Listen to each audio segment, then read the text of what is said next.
Welcome to IBTV. ముందుగా headlines చూద్దాం.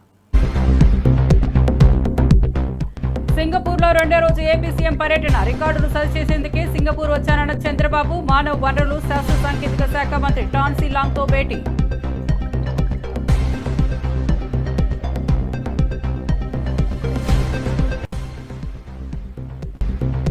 Operation సింధూర్పై లోక్సభలో రక్షణ శాఖ మంత్రి రాజ్నాథ్ సింగ్ ప్రకటన. 100 మందికి పైగా ఉగ్రవాదులను హతమార్చామని వెల్లడి. ఉగ్రవాదులకు పాక్ ఆర్మీ, ఐఎస్ఐ మద్దతు ఉందని వ్యాఖ్య.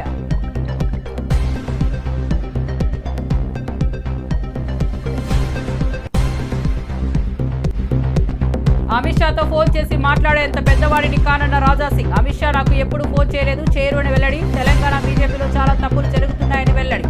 అధిష్టాన పెద్దలకు లేఖ రాసినా మెయిల్స్ పంపించిన రెస్పాన్స్ లేదని వ్యాఖ్య.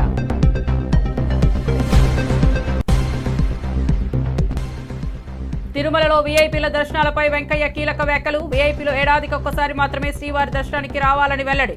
టీటీడీ నిధుల వ్యయంలో రాజకీయ జోక్యం ఉండకూడదని వ్యాఖ్య. టీటీడీ నిధులను శ్రీవారి భక్తుల సౌకర్యాలకే వినియోగించుకోవాలని హితవు. ఇక వార్త వివరాల్లోకి వెళ్తే, సింగపూర్ పర్యటనలో భాగంగా ముఖ్యమంత్రి చంద్రబాబు రెండో రోజు బిడదారి హౌసింగ్ ప్రాజెక్టును కాలినడకన పరిశీలించారు. సిటీ ఇండియా గార్డెన్స్ కాన్సెప్ట్ పై అభివృద్ధి చేసిన 250 ఎకరాల ప్రాజెక్టులో 10,000 కుటుంబాలకు పర్యావరణ అనుకూల వసతులు కల్పించిన తీరు సీఎం బృందాన్ని ఆకట్టుకుంది. సింగపూర్ హౌసింగ్ డెవలప్మెంట్ బోర్డు ప్రణాళికలు, అర్బన్ ప్లానింగ్ తీరుపై సీఎం ప్రత్యేక ఆసక్తి కనబరిచారు. చెట్లు తొలగించకుండా నీటి వనరులు కాపాడుతూ నిర్మించిన విధానాన్ని అధికారులే సీఎం బృందానికి వివరించారు. ఇటువంటి ప్రాజెక్టులు రాష్ట్రంలో ఎలా అమలు చేయాలన్న దానిపై చర్చలు జరిగాయి. శ్మశానాన్ని పార్కుగా మలిచిన విధానాన్ని కూడా సీఎం పరిశీలించారు.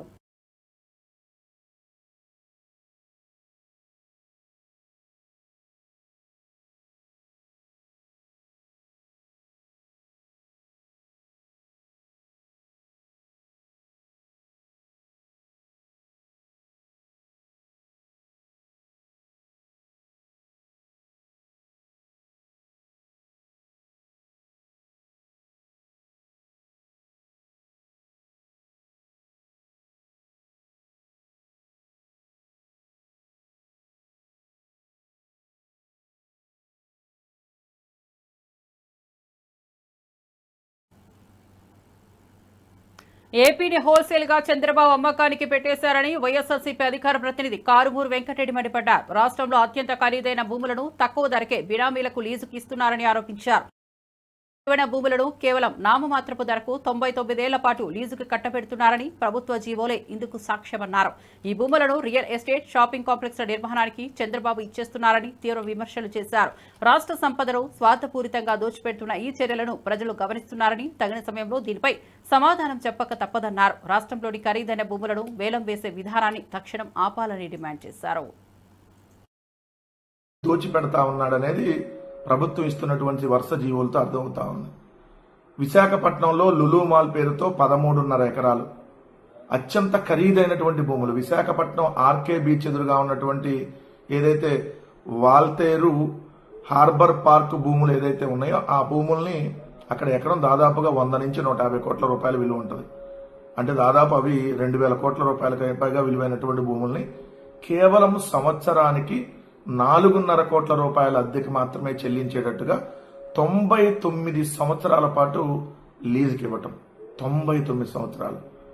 దాంతో పాటుగా 170 కోట్ల రూపాయల విలువైనటువంటి ఏదైతే 170 కోట్ల రూపాయల ఖరీదు చేసేటటువంటి జీఎస్టీ వసూళ్లు కానీ, పన్నుల రాయితీలు కానీ మినహాయింపు ఇవ్వటం. అంటే 170 కోట్ల రూపాయలు ప్రభుత్వానికి వచ్చేవి పోతాయి, ఏదైతే లులు మాల్కి లాభం చేకూరుతుంది.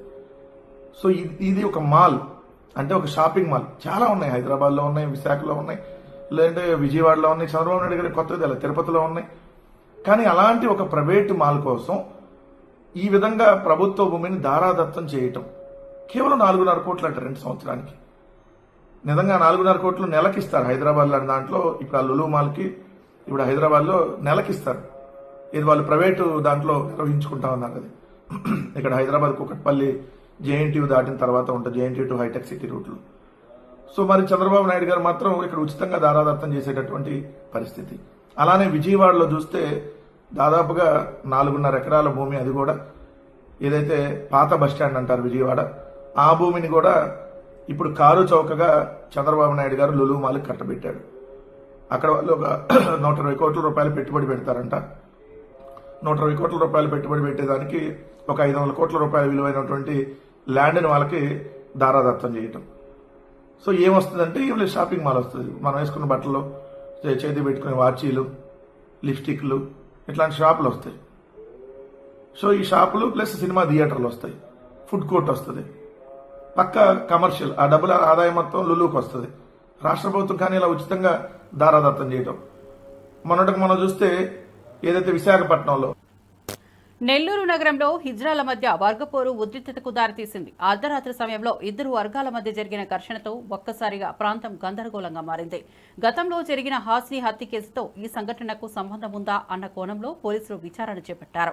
ఘర్షణ తర్వాత పలువురు హిజ్రాలు పోలీస్ స్టేషన్ వద్దకు చేరుకుని పరస్పరం ఆరోపణలు చేసుకుంటూ ఆందోళనకు దిగారు. పరిస్థితి అదుపులోకి లేనంత వరకు హైటెన్షన్ వాతావరణం నెలకొంది. పోలీసులు మోహరించి వర్గాలను చెదరగొట్టి ప్రశాంత వాతావరణాన్ని నెలకొల్పారు.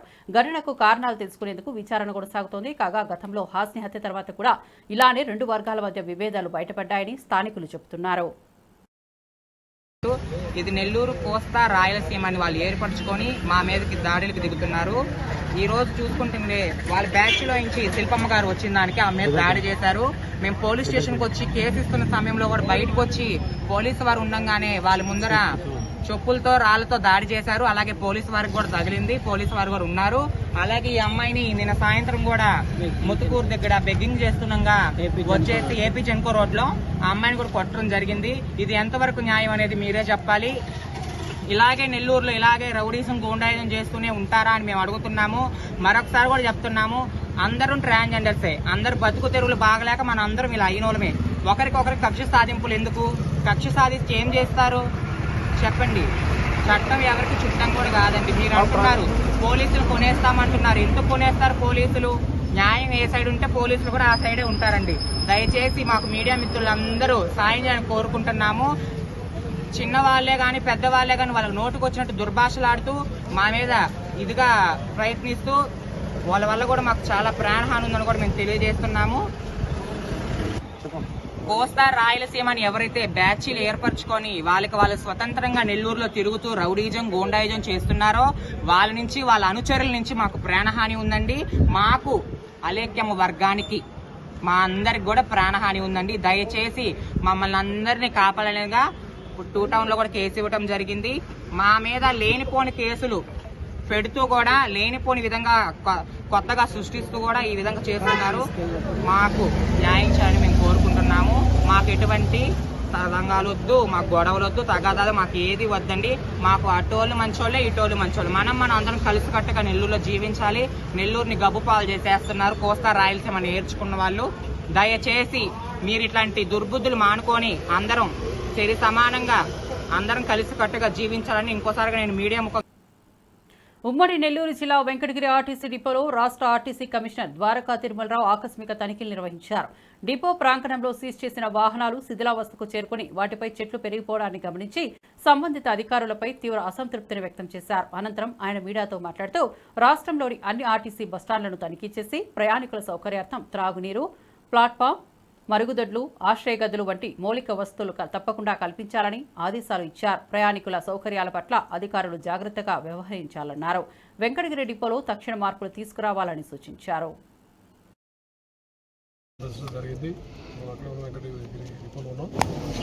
చాలా కాలంగా అనుకుంటా ఉన్నాను వెంకటగిరి, వాకాడు ఇంకా చుట్టుపట్ల మన డిపోలు వెళ్ళాలని వాళ్ళు రావడం జరిగింది. ముఖ్యంగా ఇంకొక కొద్ది రోజుల్లో మహిళలకి ఉచిత బస్సు సౌకర్యం కల్పిస్తున్నటువంటి రాష్ట్ర ప్రభుత్వం తీసుకున్న నిర్ణయం ప్రకారం మేము అన్ని ప్రాంతాల వారిని, అంటే జోన్ వైజు, ప్రతి జోన్ అంటే ఇది జోన్ 4 అంటారు రాయలసీమ సంబంధించి, అందరు డిపో మహిళలతో రేపొద్దున ఒక మీటింగ్ పెట్టి వాళ్ళందరినీ దిశానిర్దేశం చేయడం, ఏ విధంగా దీన్ని అమలుపరచాలి, ఈ స్కీమ్ ఎలా అమలు జరగాలి, ముఖ్యంగా మహిళలకి ఏ విధంగా సహాయపడాలి, వాళ్ళకి ఇబ్బంది లేకుండా చేయవలసిన అన్ని చర్యలు కూడా చెప్పడానికి ఆలోచన జరిగింది. అందులో భాగంగా వస్తూ ఇవాళ వెంకటగిరి, వాకాడు 2 డిపోలు కూడా జరుగుతుంది. ఇది ప్రస్తుతం తీసుకున్న నిర్ణయం, అనుకుంటున్న నిర్ణయం ప్రకారం జిల్లాకి పరిమితం కాకుండా జిల్లా దాటి కూడా వెళ్ళే అవకాశం ఉంటుందని అనిపిస్తోంది. మీకు ప్రభుత్వం ఉత్తర్వులు రావాల్సి ఉంది.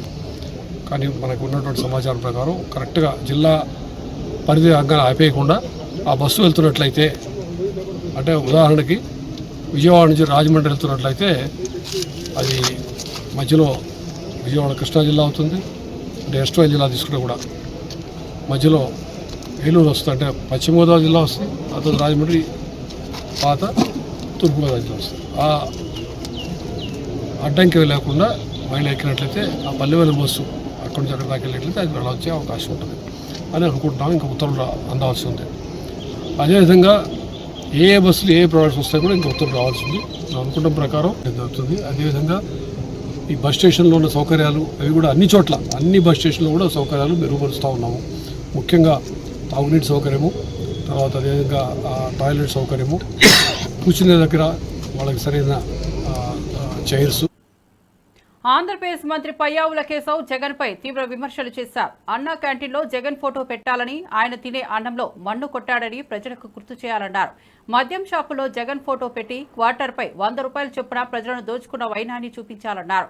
రైతులకు నీళ్లివ్వలేదని, యువతకు ఉద్యోగాలు కల్పించలేదని జగన్ పాలనను ఎత్తి చూపారు.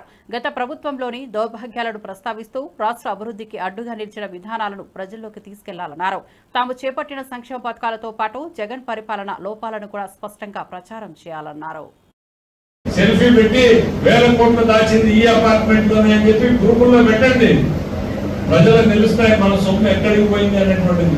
పేదవాడు రెక్కల కష్టం చేసుకుని సాయంత్రానికి ఏదో ఒక క్వార్టర్ రాగుదాం అనుకుంటే ఆ క్వార్టర్ లో కూడా 100 రూపాయలు తీసుకున్నటువంటి జగన్మోహన్ రెడ్డి గారి ప్రభుత్వాన్ని ప్రజలకి ప్రతిరోజు గుర్తు చేస్తూనే ఉండాల్సిందే.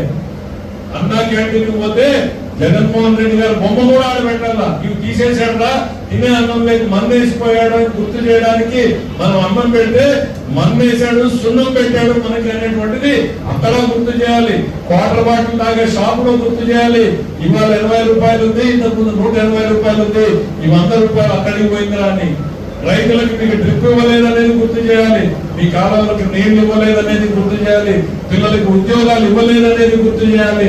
మా అక్క చెల్లెలని ఎంత అరాచకాలు జరిగాయి అనేటువంటిది అనుక్షణం గుర్తు చేయాలి. అరాచక పాలన ఒకవైపు, ఇవాళ సాంప్రదాయబద్ధంగా రాష్ట్రం కోసం శ్రమిస్తున్నటువంటి చంద్రబాబు నాయుడు మరోవైపు. ఈ తేడాన్ని ప్రతి రోజు కూడా మనం గుర్తు చేస్తూనే ఉండాలి అనేటువంటిది మీ అందరినీ కోరుతూ, విశాఖపట్నంలో ప్యాలెస్ కట్టుకున్నాడు, ఆయన ప్యాలెస్ ఎట్లా కట్టాడు అనేటువంటిది కాదు, ఈ రాష్ట్ర ప్రజల సంపదని క్యాష్ రూపంలో ఏ అపార్ట్మెంట్ లో దాచారు అని అంటే బ్రహ్మాండంగా వైఎస్ఆర్సీపీ నేతలు తలెత్తుకుని తిరగలేని పరిస్థితులు వస్తాయి. కడప జిల్లాలోని గండికోటను 2 రోజుల క్రితం ఒంటరిగా సందర్శించిన ఉత్తరప్రదేశ్, కర్ణాటక రాష్ట్రాలకు చెందిన యువతులపై పోలీసులు అప్రమత్తమయ్యారు. ఒంటరిగా తిరుగుతున్న యువతిని గుర్తించిన స్థానిక పోలీసులు ఆమెను ప్రశ్నించారు. రీల్స్ షూట్ కోసం వచ్చానని యువతి చెప్పగా వెంటనే అక్కడ ఉన్న మరో కర్ణాటక యువతిని కూడా గుర్తించి వారిద్దరికీ మందలించి పంపించారు. ఇటీవల గండికోటలో ఇంటర్ విద్యార్థిని హత్య ఘటన నేపథ్యంలో పోలీసులు అప్రమత్తంగా వ్యవహరిస్తున్నారు. ఒంటరిగా వచ్చే యువతుల భద్రతకు అధిక ప్రాధాన్యం ఇస్తామని, ఎవరైనా సందేహాస్పదంగా కనిపిస్తే తక్షణమే విచారణ చేస్తామని తెలిపారు.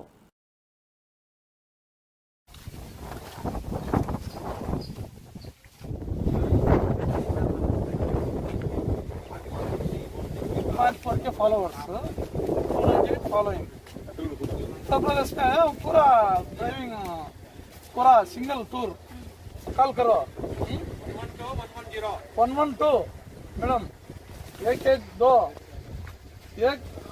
100 कॉल करो if any emergency safe any Andhra Pradesh police any हमारा स्टेट आंध्र प्रदेश स्टेट से एनी प्रॉब्लम से आता कॉल करो.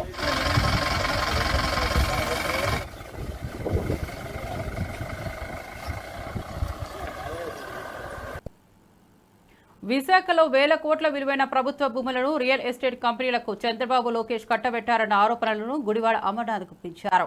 రాష్ట్రాన్ని కుటుంబ ప్రభుత్వంగా మార్చిన వారు ప్రభుత్వ భూములపై క్షణం సైతం వృధా చేయకుండా ప్రైవేట్ చేతులకు అప్పగించేందుకు పావులు కదుపుతున్నారని విమర్శించారు. ఇప్పటికీ ఊరు పేరు లేని ఉర్సా అనే కంపెనీకి 60 ఎకరాలు ఇచ్చిన తరువాత మరో 60 ఎకరాలను మరో రియల్ ఎస్టేట్ సంస్థకు అప్పగించారని పేర్కొన్నారు. ప్రభుత్వంలోకి వచ్చి 15 నెలలు అయినా ఐటీ రంగంలో ఒక ఉద్యోగం కల్పించలేదని ధ్వజమెత్తారు. ప్రజల కన్నా కంపెనీలకే ప్రయోజనం కలిగించే విధంగా భూముల కేటాయింపులు కొనసాగుతున్నాయని అన్నారు. టీసీఎస్ పేరుతో మాయ చేస్తూ అసలు లాభపడేది చంద్రబాబు బినామీలేనని ఆరోపించారు. ఏ రకంగా పప్పు బెల్లానికి వారికి కావాల్సినటువంటి సంస్థలకి ఆ భూముల్ని ఇవ్వాలి అనేటువంటి దాని మీద పడుతున్నటువంటి తాపత్రయం వారు గత సంవత్సరం అధికారంలోకి వచ్చినటువంటి నాటి నుండి నేటికి 15 మాసాలు పూర్తవుతున్నటువంటి సందర్భంలో నేటి కూడా అదే తాపత్రయంతో ముందుకెళ్తా ఉన్నారు. మధ్యకాలంలో మొన్న 24వ తారీఖున జరిగినటువంటి కేబినెట్ సమావేశంలో మరొకసారి విశాఖపట్నంలో ఉన్నటువంటి కొన్ని విలువైనటువంటి భూముల్ని దాదాపు 3,000 కోట్ల రూపాయలు విలువైనటువంటి భూముల్ని కారు చౌకగా వారికి కావాల్సినటువంటి కొన్ని రియల్ ఎస్టేట్ సంస్థలకి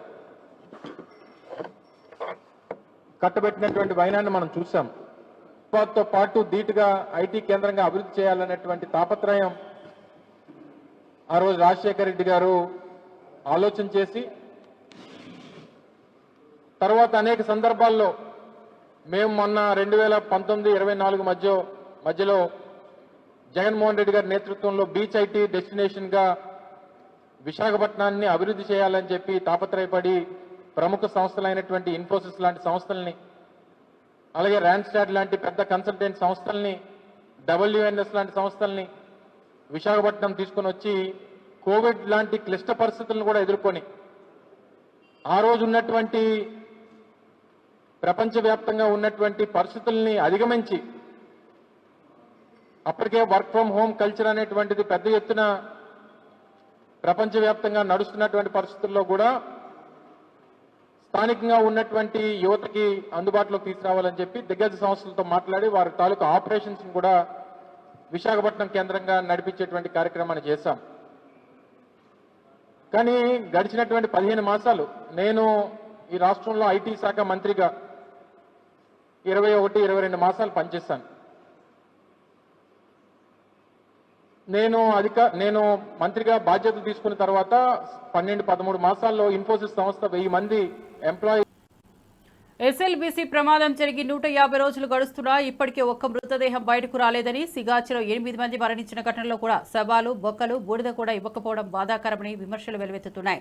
పరిహారం చెల్లించడంలో, మృతదేహాల అప్పగింపులో రేవంత్ ప్రభుత్వం ఘోరంగా విఫలమైందని ప్రజలు మండిపడుతున్నారు.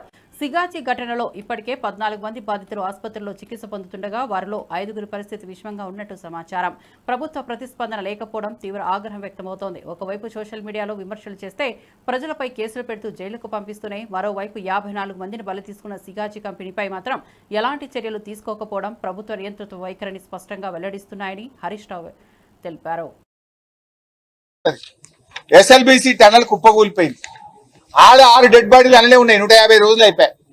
150 రోజులైనా ఎస్ఎల్బీసీ లోపల ఉన్న శవాలు బయటకు రావడం లేదు. చచ్చిండ్రో బతికిండ్రో తెలియదు. 150 రోజులైన బొక్కలు కూడా బయటకు తేకపోతుంది. సిగాచి ఘటనలో 8 మంది శవాలు ఇయ్యకపోతివి, బొక్కలు ఇయ్యపోతివి, బూడిద కూడా ఇయ్యపోతివి. ఇది నీ పాలన. ఎంత బాధ్యత రహితంగా ఉన్నావు అంటే ప్రభుత్వము సకాలంలో స్పందించడంలో, ప్రాణాలు కాపాడడంలో రేవంత్ రెడ్డి ప్రభుత్వం వైఫల్యం, మృతదేహాలు అప్పగించడంలో రేవంత్ రెడ్డి ప్రభుత్వం వైఫల్యం, పరిహారం చెల్లించడంలో రేవంత్ రెడ్డి ప్రభుత్వం వైఫల్యం. నువ్వు సకాలంలో స్పందించుంటే ఆ రోజు మేము వచ్చినాం. అరే వాళ్ళని ఏదైనా అపోలోకో, యశోదాకో, లేకపోతే ఏదైనా నిమ్స్ హాస్పిటల్ కో, ఒక హై లెవెల్ హాస్పిటల్ కు తీసుకెళ్ళు.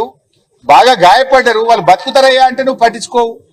ఇప్పుడు హాస్పిటల్లో చేరినాక 6 చచ్చిపోయినమ్మా.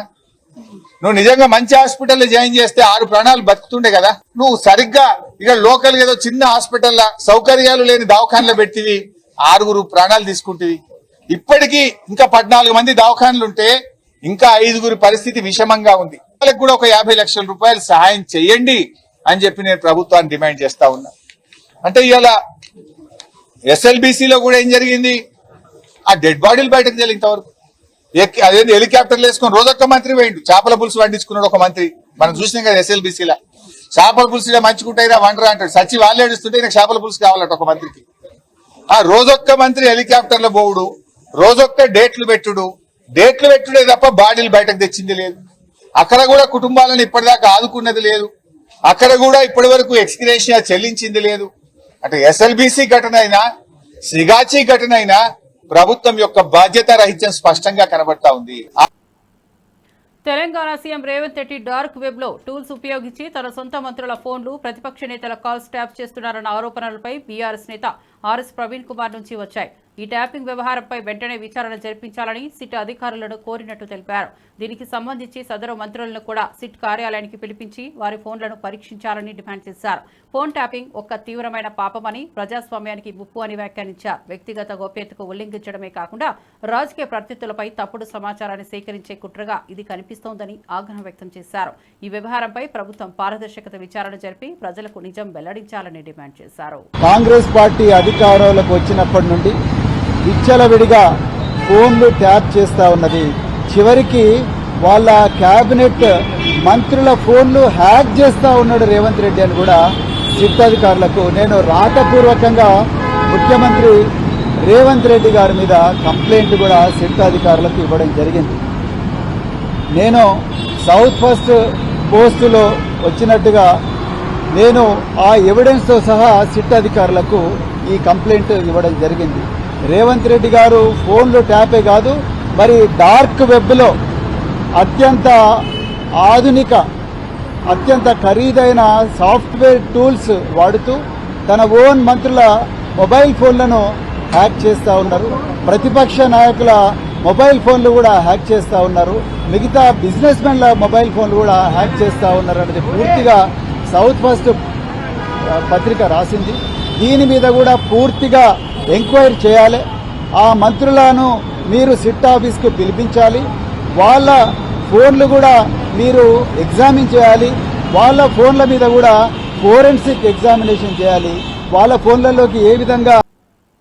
మాజీ ఉపరాష్ట్రపతి వెంకయ్యనాయుడు తిరుమల శ్రీవారిని దర్శించుకున్నారు. కుటుంబ సభ్యులతో కలిసి ఆయన ఉదయం వీఐపీ బ్రేక్ దర్శనం ద్వారా స్వామివారి సేవలో పాల్గొన్నారు. ఆలయ అర్చకులు వెంకయ్యనాయుడుకు వేడుకగా స్వాగతం పలికి ఆశీర్వచనం అందించారు.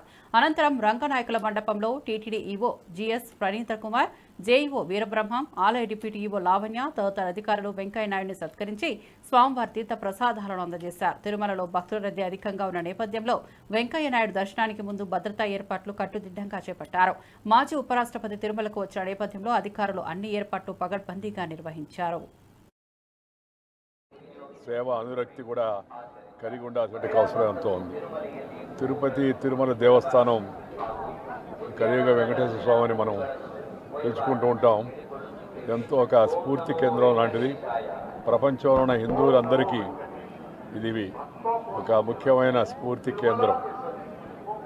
వెంకటేశ్వర స్వామి దర్శనానికి వచ్చే భక్తులు సమర్పించే కానుకలు, ఇచ్చే నిధులు, వీటన్నింటినీ కూడా పూర్తిగా ధార్మిక కార్యక్రమాలకు, ఆధ్యాత్మిక కార్యక్రమాలకు, అలాగే భక్తుల యొక్క సౌకర్యాన్ని కలిగించడానికి, వాళ్ళకి వసతి, ఇక్కడ కావాల్సిన ఇతర ఏర్పాట్లు కలిగించడానికి వాటికే ప్రధానంగా ఖర్చు పెట్టాలనేది నా ముఖ్యమైన ఉద్దేశం. ప్రభుత్వాలు కూడా ఈ విషయంలో రాజకీయ జోక్యం చేసుకోకుండా ఈ ముఖ్య భక్తులు వచ్చి దైవ దర్శనానికి వచ్చి హుండీలో కానుకలు సమర్పించడం ఉద్దేశం మన ధర్మాన్ని, మన హిందూ ధార్మిక ఆలోచనలను మరింతగా పెంపొందింపజేయాలని. అందుకని నేనేం చెప్తున్నానంటే, దేవస్థానం గుడి ప్రధాన కర్తవ్యం కావాలా, వాటి మీదనే దృష్టి పెట్టాలి తప్పితే వీటిని ప్రభుత్వ కార్యక్రమాలకు వినియోగించుకోవడం కానీ. తెలంగాణ బీజేపీలో జరుగుతున్న లోపాలను ఎత్తి చూపుతూ ఎమ్మెల్యే రాజాసింగ్ తీవ్రస్థాయిలో అసహనం వ్యక్తం చేశారు. అమిత్ షా ఫోన్ చేసి మాట్లాడేంత పెద్దవాడిని కాదని వ్యాఖ్యానించారు. ఆయనకు ఫోన్ చేసి మాట్లాడేంత పదవిలో లేనని, అమిత్ షా తనకు ఇప్పటి వరకు ఫోన్ కూడా చేయలేదన్నారు. తాను కేవలం ఒక నియోజకవర్గ ఎమ్మెల్యేనని స్పష్టం చేశారు. పార్టీ ఆధ్వర్యంలో అనేక తప్పులు జరుగుతున్నాయని, అధిష్టానానికి లేఖలు రాసినా, ఈమెయిల్లు పంపించినా ఎటువంటి స్పందన లేదన్నారు. పార్టీకి వ్యతిరేకంగా మాట్లాడాలనేది తన ఉద్దేశం కాదని, కానీ సమస్యలు పరిష్కరించాలని మాత్రమే కోరుతున్నట్లు స్పష్టం చేశారు. తెలంగాణ బీజేపీలో పలు అభ్యంతరాలు ఉన్నాయని, తాను పార్టీ బలోపేతమై లక్ష్యంగా సూచనలు చేస్తున్నామని వివరించారు. కూడా నేను చాలా చిన్న వ్యక్తి, నేను చాలా చిన్న ఒక ఎమ్మెల్యే, ఒక కాన్స్టిట్యున్సీకి ఒక చిన్న ఎమ్మెల్యే. నాకు వాళ్ళు పెద్ద మనుషులు ఎక్కడ ఫోన్ చేస్తారు భయ్. నేను 5 years వరకు కేంద్రంకి లేఖ రాసిన, మెయిల్ చేసిన. తెలంగాణలో జరుగుతున్న తప్పుల గురించి నేను మెయిల్ చేసిన, లేఖ రాసిన. కానీ ఆ మెయిల్ కానీ ఆ లేఖ కానీ వాళ్ళ దృష్టికి వచ్చిందో లేదో తెలియదు. కానీ గతంలో అమిత్ షా గారు బేగంపేట ఎయిర్పోర్ట్ లో వచ్చిన తర్వాత కూడా రిక్వెస్ట్ చేశారు, సార్ కలవాలి, చాలా తప్పులు జరుగుతున్నాయి తెలంగాణలో. అమిత్ షా గారు ఒక మంచి మనసుతో చెప్పినారు, నేను పిలుస్తాను. కానీ దానికైనా ముందే తెలంగాణలో ఏమైంది అందరికీ తెలుసు. చాలా తప్పు జరిగింది. రామచంద్రరావు గారు మంచి వ్యక్తి కాడు నేను చెప్తలేను, ఆయన మంచి ఒక రైటర్. కానీ మాకు ఒక ఫైటర్ కావాలి. తెలంగాణలో భారతీయ జనతా పార్టీ గవర్నమెంట్ రావాలంటే మాకు ఒక ఫైటర్ కావాలి. ఎప్పుడు కూడా నేను పదవికి ఆశ పడలే. 14లో కానీ 18లో కానీ 23లో కానీ ఎప్పుడు కూడా నాకు ఈ పదవి కావాలి నేను అడగలే. ఎందుకు అడగాలి? ఎందుకంటే వీరు ఇయర్ అని. వీళ్ళు ప్రపోజ్ చేయరు, వాళ్ళు ఇయర్ కూడా నాకు తెలుసు. ఎందుకంటే మా గతి ఇదే, మా కార్యకర్తల గతి కూడా ఇదే. అదే బాధతోని 11 years నేను ఇవాళ ఇక్కడున్నాను. 3వసారి గెలిచిన తర్వాత నేను ఎక్కడున్నాను. చాలా బాధతోనే నేను నా బీజేపీ నేను ఏడ్చినాను, రాయి పెట్టుకొని ఏడ్చినాను.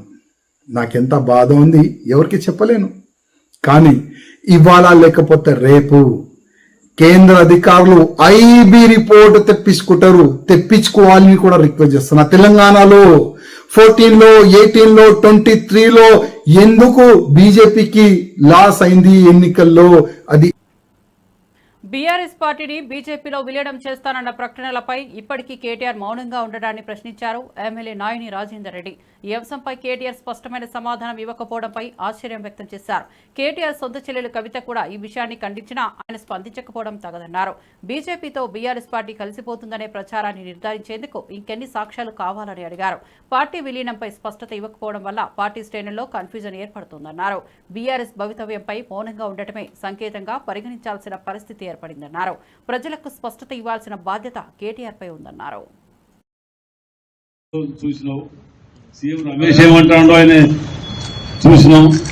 ఒకటో రెండోకి చేతగాకనే దానికి జవాబు చెప్తలేవు ఎందుకు నువ్వు? వాళ్ళు అడిగిన ప్రశ్నకు బీజేపీలో విలీనం చేయాలి అని నువ్వు అడిగిన పోయి కాలేరు పట్టుకున్నావట. అప్పుడు మరి నీ చెల్లె జైలు ఉంటే బెయిల్ ఇవ్వాలని చెప్పి బయట తీయాలి, లేకపోతే మనల్ని ఎంక్వైరీలు వేయొద్దు, మేము చేసిన పాపాలను బయటికి తవ్వొద్దు, మమ్మల్ని జైళ్ళలో పెట్టనీయకుండా కాపాడు, మేము బీఆర్ఎస్ టీఆర్ఎస్ ని బీజేపీలో విలీనం చేస్తామని చెప్పి నేను విభేదించిన దీన్ని అని నీ సొంత చెల్లె చెప్పింది. ఇంతకంటే పెద్ద సాక్ష్యాలు కావాలా? ఇవాళ సీఎం రమేష్ రెడ్డి మీద ఫోటో వీడియో క్లిప్పింగ్స్ ఉన్నాయంటున్నాడు. ఆపరేషన్ సింధూర్పై రక్షణ శాఖ మంత్రి రాజ్నాథ్ సింగ్ లోక్సభలో కీలక ప్రకటన చేశారు. ఈ ఆపరేషన్లో 100 మందికి పైగా ఉగ్రవాదులను హతమార్చినట్లు చెప్పారు. ఉగ్రవాదులకు పాక్ ఆర్మీ ఐఎస్ఐ మద్దతు ఉన్నదని వెల్లడించారు. పీఓకేలో ఉన్న ఉగ్ర స్థావరాలను భారత సైన్యం ధ్వంసం చేసిందని పేర్కొన్నారు. ఉగ్రవాదులే లక్ష్యంగా దాడులు జరిగాయని, పాక్ ప్రజలను టార్గెట్ చేయలేదని స్పష్టం చేశారు. దాడి అనంతరం డీజీఎంఓ ద్వారా పాక్కు సమాచారం ఇచ్చినట్లు చెప్పారు. పహల్గామ్లో అమాయక పర్యటనలు చంపిన ఉగ్రదాడికి ప్రతీకారమే ఈ ఆపరేషన్ అన్నారు. భారత సైన్యం తన సత్తా ఏంటో ప్రపంచానికి చూపించిందని రాజ్నాథ్ సింగ్ తెలిపారు. దేశ భద్రత కోసం ప్రభుత్వం చురుగ్గా వ్యవహరిస్తోందన్నారు. के बहादुर सैनिकों की जमकर सराहना करता हूं, जिन्होंने दुश्मन के हर मंसूबे पर पानी फेर दिया। और अपने प्रतिपक्ष के मित्रों से भी कहना चाहता हूं, एक बार फिर से भारत के सेना के जवानों का कम से कम मैं इसको धन्यवाद।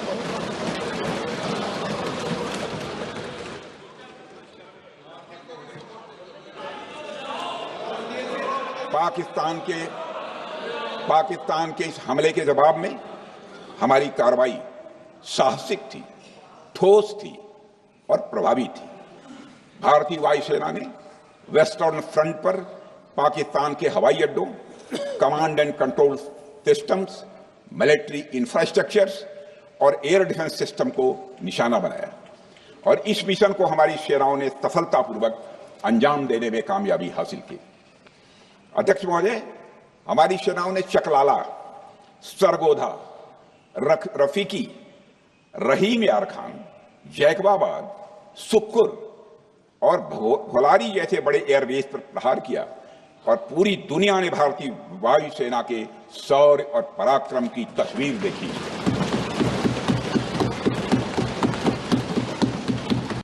पाकिस्तान हमारे किसी भी टारगेट को हिट नहीं कर पाया अध्यक्षों। మరిన్ని అప్డేట్స్ కోసం చూస్తూనే ఉండండి IBTV।